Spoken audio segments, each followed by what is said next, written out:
இந்த தேர்தலுக்கு பிறகு நிச்சயம் எடப்பாடி அரசு இருக்காது.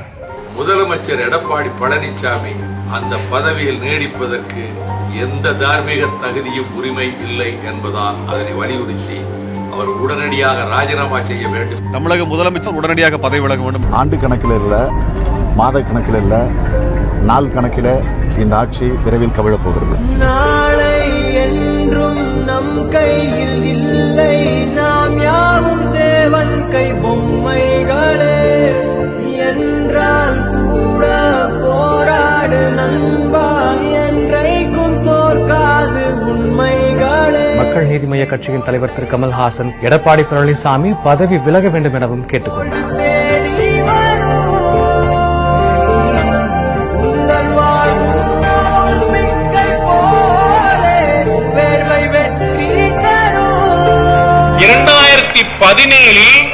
பிப்ரவரி மாதம் நீங்கள் பார்த்த எடப்பாடி பழனிசாமி வேறு நம்முடைய கணிப்புகளையும் மாற்றக்கூடிய வல்லமை கொண்டவராக இருக்கிறார். காவிரி டெல்டா பகுதிகளை பாதுகாக்கப்பட்ட சிறப்பு வேளாண் மண்டலமாக மாற்றப்படும் என்ற அறிவிப்பை வெளியிடுகின்றனர்.